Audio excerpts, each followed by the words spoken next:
भारत माता की इनकलाब वंदे। आज इतनी भारी संख्या में आप सब लोग यहाँ पे पधारे, पूरा हॉल खचाखच भरा हुआ है और बहुत सारे लोग बाहर भी खड़े हुए हैं। आप सब लोगों का तहे दिल से बहुत बहुत शुक्रिया, बहुत बहुत आभार।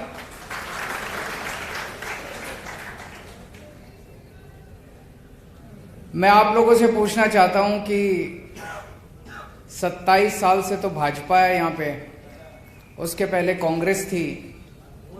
कभी किसी भी पार्टी ने चुनाव के पहले, चुनाव के बाद, सरकार ने कभी आपसे ऐसे आमने सामने बातचीत करी आपकी समस्याएं जानने के लिए? धमकाते हैं बस, कभी आज तक बातचीत नहीं करी। ये पहली बार हो रहा है। पिछले 6 महीने से मैं गुजरात आ रहा हूं। आज हम टेक्सटाइल के ओनर्स के साथ, कर्मचारियों के साथ बात कर रहे हैं। कई सारे पेरेंट्स आए हुए हैं, उनसे बात कर रहे हैं। हमने अलग अलग मुद्दों पे गुजरात के अलग अलग हिस्सों में जाके जनता के साथ बातचीत करी, उनकी समस्याएं समझने की कोशिश करी कि क्या समस्या है, तभी तो समाधान निकलेगा। आज जिस तरह से हम इस चुनावी कैंपेन के अंदर आपसे बातचीत कर रहे हैं और आपकी समस्याएं समझ के उसका समाधान निकालने की कोशिश कर रहे हैं, मेरा आप लोगों को वादा है कि जब सरकार बनेगी तो सरकार भी ऐसे ही चलेगी, बातचीत के जरिए, जैसे चुनाव चल रहा है। जैसे चुनाव के दौरान आपसे बातचीत कर रहे हैं, वैसे ही चुनाव के बाद, सरकार बनने के बाद आपसे बातचीत करेंगे और आपकी समस्याओं का समाधान निकालेंगे। और जैसे वो लोग चुनाव के पहले भी आपसे बात नहीं करते, वो चुनाव के बाद भी आपसे कभी बात नहीं करते। तो मैं सीधे सीधे मुद्दों पे आता हूं।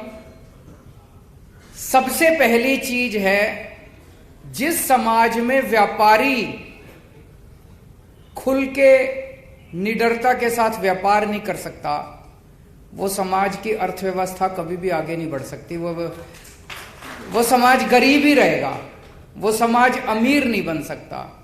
अमीर तो तभी बनेगा जब व्यापार आदमी खुल के करेगा, बिना डर के करेगा। आज आप लोगों ने यहां, इतने सारे लोगों ने आने की हिम्मत करी। आपकी हिम्मत की मैं दाद देता हूं।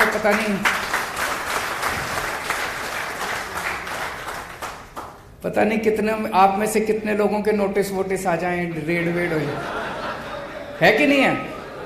ऐसा डर का माहौल पैदा कर रखा है इन्होंने, ऐसा डर का माहौल पैदा कर रखा है। मैं एक छोटा सा उदाहरण देता हूं। कल हमारा एक कार्यकर्ता नीचे सड़क के ऊपर रेडी पे कुछ खाने के लिए गया, उसको भूख लगी थी। तो रेडी पे खाते खाते उसने पूछा, किसको वोट दोगे भैया? बोले भाजपा। फिर बैठ गया वो, वहां पे स्टूल पड़ा था, स्टूल पे बैठ के खाने लगा, बातचीत होने लगी। थोड़ी देर बाद रेडी वाला कहता है कि सर हमारी पूरी गली झाड़ू को वोट दे रही है, मैं भी झाड़ू को वोट दे रहा हूं। सो उसने पूछा, भाई भाजपा क्यों बोला? बोला सर आप शक्ल से भाजपा वाले लग रहे थे, मैंने सोचा मारोगे मेरे को। बताओ, एक आम आदमी गुजरात के अंदर ये नहीं बता सकता कि मैं इसको वोट दे रहा हूं कि उसको वोट दे रहा हूं। क्या डर का माहौल है गुजरात के अंदर। गलत तो नहीं कह रहा जी? मैं तो अब ये कह रहा हूं कि सड़क पे ये जो सर्वे करने वाली कंपनियां आ रही हैं पूछने लोगों से, जितने भाजपा बोल रहे हैं वो वोट झाड़ू को देने वाले हैं। और देख लेना, कुछ चमत्कार ही होने वाला है इस बार, परिवर्तन। तो सबसे पहले तो आपका डर खत्म करूंगा मैं। हमारी सरकार बनेगी, निडरता से काम करना, किसी से डरने की जरूरत ही नहीं है। किसी का कुछ छीन के खा रहे हैं क्या? अपना काम कर रहे हैं, 24 घंटे खून पसीना बहा रहे हैं, मेहनत कर रहे हैं। अभी मनोज केजरीवाल जी ने कहा 18 साल से इन्होंने अपने माँ बाप को नहीं देखा था, माँ बाप को छोड़ के और यहाँ पे काम करने आए। और उसके कितने लोग हैं जो अपना घर बार छोड़ के 24 घंटे मेहनत करते हैं कि 2 पैसे कमा जाए, और उसके बाद ये इतनी गुंडागर्दी करते हैं। इस गुंडागर्दी से सबसे पहले मुक्ति दिलाएंगे, आप खुल के काम करना।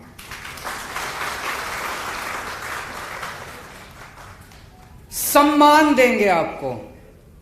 मैं बहुत बड़े बड़े व्यापारियों से मिला, सब कहते हैं जी जिंदगी में पैसा तो बहुत कमा लिया, लेकिन जैसी ये सरकारें हैं, सरकारें ऐसे करती हैं जैसे कोई हर व्यापारी चोर हो, इस तरह से ट्रीट करती हैं। टैक्स डिपार्टमेंट वाले भी, ये भी वो भी ऐसे करते हैं जैसे कोई चोर हो। एक व्यापारी 24 घंटे मेहनत करके अपने घर के बच्चों के लिए पैसे कमाता है, उसमें से टैक्स देता है, दान पुण्य का काम करता है, धर्म का काम करता है, समाज को पालता है। तो सबसे पहले आपको डर दूर करेंगे, दूसरा आपको पूरी तरह से सम्मान, तरह तरह से सम्मान दिया जाएगा सरकार की तरफ से कि हमें गर्व है, देश को गर्व है आपके ऊपर। रेड राज बंद करेंगे। दिल्ली में बंद कर दिया रेड राज, कोई इंस्पेक्टर रेड मारने नहीं जाता, किसी डिपार्टमेंट का कोई इंस्पेक्टर किसी को नहीं भेजते हम। मेरा अपना यह मानना, ये जितने रेड मारने जाते हैं, ये कोई व्यापारी से टैक्स लेने नहीं जाते, ये अपने लिए, अपना घर भरने के लिए जाते हैं, वसूली के लिए जाते हैं। आपको जान के ताज्जुब होगा जी, 2015 में दिल्ली में हमारी सरकार बनी, उस टाइम दिल्ली का 30,000 करोड़ का रेवेन्यू था। फिर हमने सारी रेड बंद कर दी। मेरे को कई अफसरों ने कहा जी ये रेड मत बंद करो, ये व्यापारी चोर हैं, ये टैक्स नहीं देंगे। मैंने कहा भरोसा रखो, व्यापारी खुद मन मर्जी से टैक्स देना चाहता है, वो चाहता है सरकार तंग ना करे। आज भाई साहब 75,000 करोड़ का रेवेन्यू हो गया मेरा 7 साल के अंदर बिना रेड के। तो आपकी सारी रेड बंद, कोई इंस्पेक्टर आपको तंग करने के लिए नहीं आएगा। चौथी चीज जो सबसे ज्यादा अब निकल के आई कि पैसे की धोखाधड़ी। माल ले जाते हैं और पैसा नहीं आता, पूरा का पूरा पैसा लुट जाता है, पैसा फंस जाता है। बहुत सारे ऐसे किस्से मैंने सुने हैं कि ऐसी कई पार्टियां आई, 4-5 महीने तो अपनी गुडविल बना लेती हैं मार्केट में, पहले 2 करोड़ का काम किया, फिर 4 का किया, और फिर एकदम से 20 करोड़ का काम करके और सारा सामान लेके और गायब हो जाती है मार्केट से। होता है कि नहीं होता ऐसे? और कई लोग इस तरह से डूब चुके, उनका सारा पैसा फंस चुका। इसके लिए स्पेशल कानून लेके आएंगे, आपको प्रोटेक्शन देंगे इसके खिलाफ। अभी 1-2 सुझाव तो आए कि उसमें क्या होना चाहिए। आपकी एफआईआर भी होगी, आपको परेशान भी नहीं करेंगे, और केवल कोरी एफआईआर से आपको अंत पंत में आदमी को एफआईआर थोड़ी चाहिए, अंत पंत में तो अपना पैसा चाहिए वापस, है ना? तो एफआईआर भी होगी और पैसा भी वापस दिलाएंगे आपको आपका। और ये पेमेंट की प्रॉब्लम केवल सूरत की या गुजरात की नहीं है, पूरे देश की है। जितने व्यापारी हैं, मैं तो व्यापारी समाज से आता हूं, जितने व्यापारी हैं सब इस पेमेंट की प्रॉब्लम से जूझ रहे हैं। मैं समझता हूं गुजरात के लोगों के साथ मिलकर, सूरत के लोगों के साथ मिलकर एक नया ऐसा कानून लेके आएंगे जो शायद पूरे देश को एक दिशा दिखाएगा, पूरे देश के लिए इस समस्या का समाधान निकल सकता है। आज व्यापारी के सामने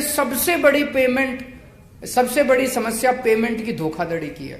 इसके लिए सख्त कानून बनाएंगे और आपकी पेमेंट आपको दिलाएंगे। 5वीं चीज, सूरत को गुजरात का नहीं पूरे देश का गारमेंट हब बनाएंगे। एक नया इंटीग्रेटेड टेक्सटाइल पार्क बनाया जाएगा जो पूरी तरह से एक्सपोर्ट ओरिएंटेड होगा। उसमें आपको तरह तरह की सुविधाएं दी जाएंगी।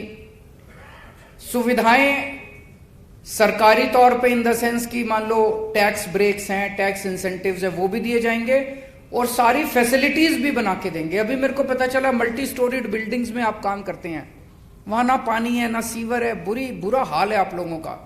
इसको सारे को मॉडर्नाइज करेंगे, पूरी सारी समस्याओं का समाधान निकालेंगे। आपको पानी भी देंगे, सीवर भी देंगे, बत्ती भी देंगे, सस्ती बत्ती भी देंगे, सारी सुविधाएं दी जाएंगी ताकि हजारों बच्चों को रोजगार मिल सके, खूब प्रोडक्शन हो सके और देश को डॉलर के रूप में एक्सपोर्ट इनकम भी हो सके। छठा, एमएसएमई का बेनिफिट आप लोगों को नहीं मिलता।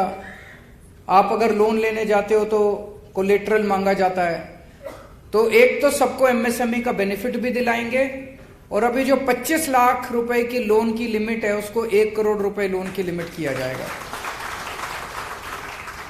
7वां, जीएसटी से बहुत सारी परेशानी है, जीएसटी के रेट से परेशानी है, उसको हम केंद्र सरकार के साथ उठाएंगे। और जीएसटी को लागू करने में बहुत ज्यादा दिक्कतें हैं, उसको सिंगल विंडो बना के इसको, वो हमारे हाथ में है। जीएसटी के रेट तो केंद्र सरकार के हाथ में है, लेकिन जीएसटी का एडमिनिस्ट्रेशन जो है यहाँ पे लोकल लेवल पे, वो हमारे हाथ में है। उसको सिंप्लीफाई करेंगे ताकि आप लोगों को जीएसटी को लागू करने में किसी भी तरह की कोई दिक्कत है, परेशानी है, भ्रष्टाचार है, उसको खत्म किया जा सके। 8वीं बेसिक इंफ्रास्ट्रक्चर दिया जाएगा, जो अभी मैंने कहा आप लोगों का बिजली, पानी, सीवर, ये सारा इसका इंतजाम किया जाएगा। 9वां बिजली के रेट बहुत ज्यादा हैं, इसको बिजली के रेट आप लोगों के लिए सस्ते किए जाएंगे। और 10वां, दिल्ली में हमने नया एक्सपेरिमेंट किया, door step delivery of services. जितनी भी सरकार की सर्विस है, आपको ये जान के ताज्जुब होगा, दिल्ली में हमने कई सारे सरकारी महकमों में ताला लगा दिया है कि अब यहां आने की जरूरत नहीं है। हमने एक नंबर दे दिया 1076, ये दिल्ली से ही काम करता है, ये यहां से काम नहीं करेगा।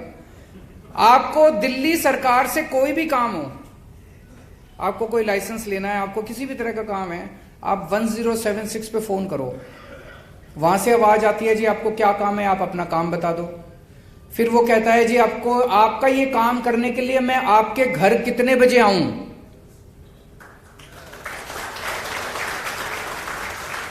आपको सरकारी डिपार्टमेंट में जाने की जरूरत नहीं है, सरकार आपके घर आके आपका काम करके जाएगी।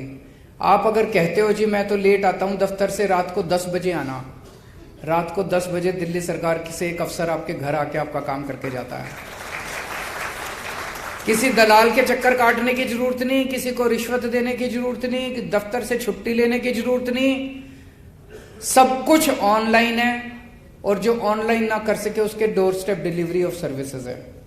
इसको गुजरात में भी लागू करेंगे। आपको किसी दफ्तर में जाने की जरूरत नहीं है, किसी को पैसे देने की जरूरत नहीं है, किसी दफ्तर के चक्कर काटने की जरूरत नहीं है।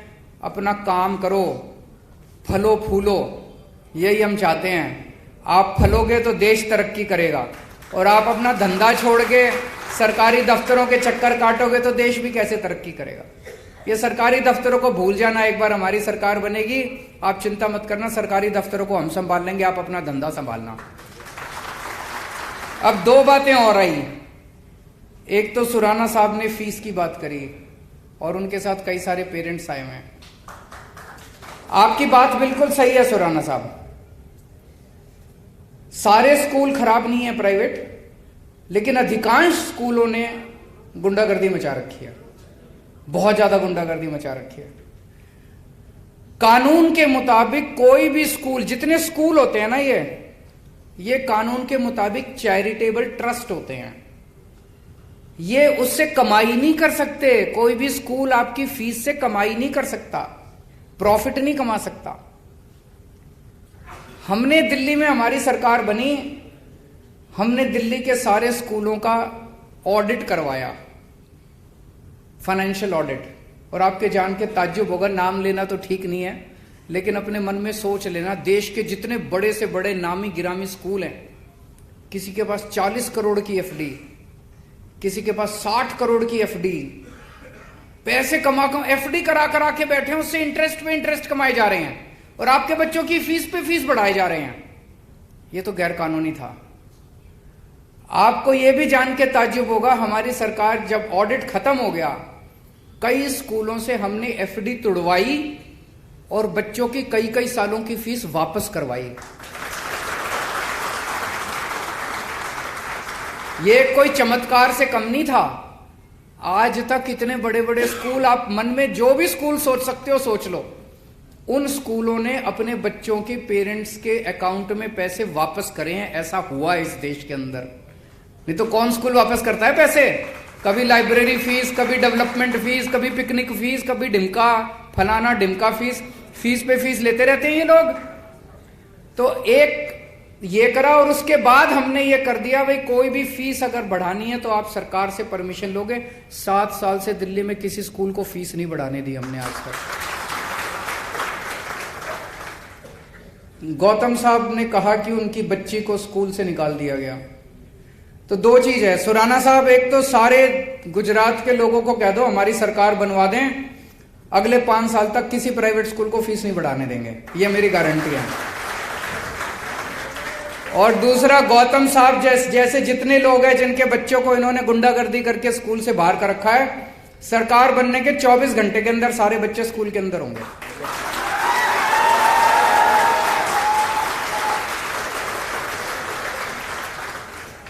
एक आपका नाम याद नहीं है, पीछे सरदार जी बैठे हैं, करण भाटिया साहब ने बहुत अच्छी बात उठाई। ये इस देश के युवा का दर्द है। इस देश के, आप तो किस्मत वाले हैं, आपके पिताजी के पास पैसे थे, आप 30-40 लाख रुपए देके कनाडा से पढ़ाए। लेकिन इस देश की अधिकांश युवा जो हैं वो बेबस हैं, लाचार हैं। उनके पिताजी के पास पैसे भी नहीं है, वो तो कनाडा भी नहीं जा सकते। लेकिन उनके भी सपनों को पर लगाने का काम सरकार का है, उनके भी सपने पूरे करने का काम हमारा है। दिल्ली के अंदर हमने एजुकेशन सिस्टम बहुत शानदार किया।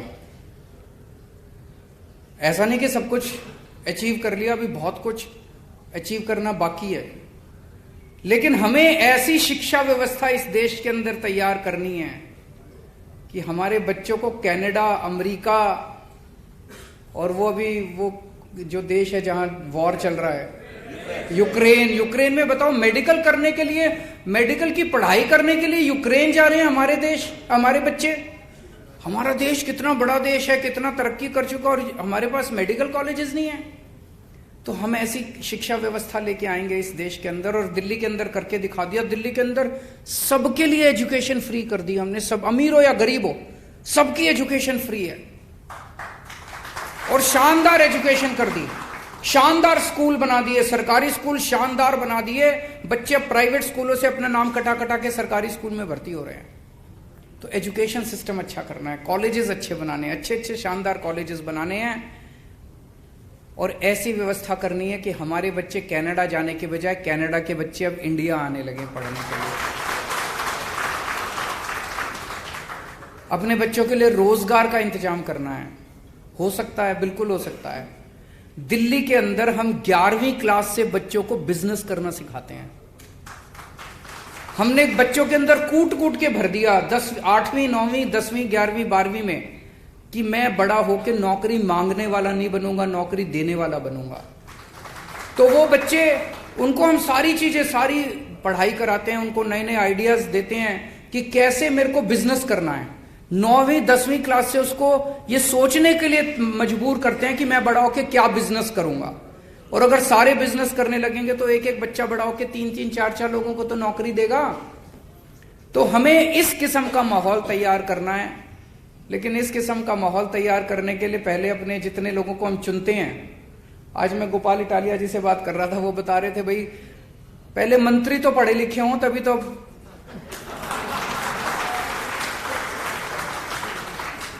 अब अगर हम ऐसे मंत्रियों को चुनेंगे, ऐसे एमएलए को चुनेंगे जो खुद अनपढ़ है, तो वो क्या आपके लिए स्कूल बनाएगा। इनसे मैं बात कर रहा था, एक इनके पास लड़का आया गोपाल के पास, उसने आके इनका हाथ पकड़ लिया, कहता भैया आपको वोट दूंगा। तो उसने कहा क्यों, इतना क्यों वो हो रहे हो। तो उसने कहा जी ये जो अपना एमएलए है लोकल, इसके पास एक बारी मैं काम कराने गया, 2 घंटे बिठाया उसने। मैंने पूछा क्यों बिठाया, कहता ये तू लेके आया, ये इंग्लिश में है, मेरा इंग्लिश पढ़ने वाला जब आएगा तब।